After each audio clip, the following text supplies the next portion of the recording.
Welcome to your Once Human News. Top stories for this patch, we have a territory construction update, Raidzone gear updates, lots of shop updates, and some questionable server adjustments, and more. But first, here's the weather with Greg the Rainman. Rain, rain, it's gonna rain, rain, yeah, rain, rain, rain, rain.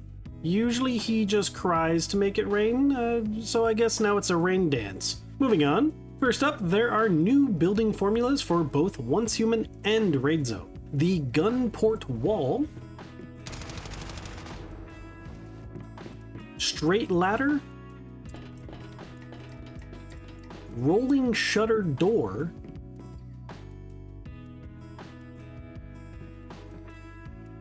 Iron Mesh Wall, and the Iron Mesh Floor.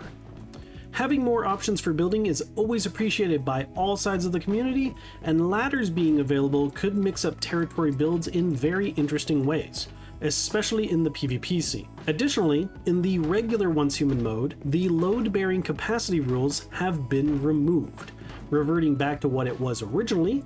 This is fantastic. It had limited a lot of the creative territories and really had no benefit. Load-bearing will continue to function in Raidzone though, where it actually makes sense to exist. Raidzone specifically gets some gear and item additions. First, the Inferior Bomb will be replacing the Explosives tactical item. They state the Inferior Bomb may randomly disarm sometime after being thrown, in which you have to pick it up and throw it again, or rearm it on the ground. I personally think this is a terrible idea. Why would I waste resources to make a bomb that sometimes just doesn't work when you're trying to raid a base, where every single second is precious? Especially since they are removing the Explosives tactical, this just sounds like a frustration-inducing change. They're also adding an incendiary ammunition. Burning arrows will ignite targets and damage wood structures.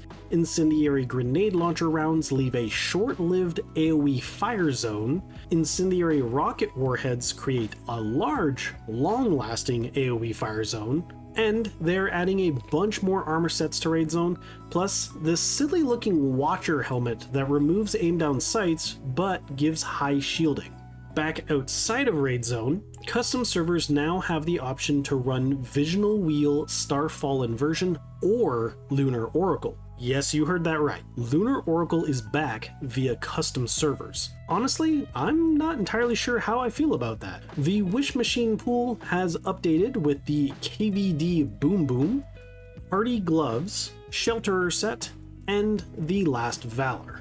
In shop news, we have a brand new Battlepass, Satin Bloom. As usual, I will have a full showcase video out soon with all of the items included. And a new Lightforge Lootcrate, Eclipse Cinder. Make sure to check out my showcase video that breaks down the math and shows off each item, animation, and effects so that you can make an informed purchase. Scenarios have had some optimizations, with most having their settlement phase reduced to 14 days. This means that they will join permanent servers in faster cycles. The scenario exit card has been discontinued and replaced with an early exit feature. You can early exit 10 times per month, shared between all characters on the account. Early exiting will cost already owned scenario exit cards, or when you run out, it will cost Mitsuko marks.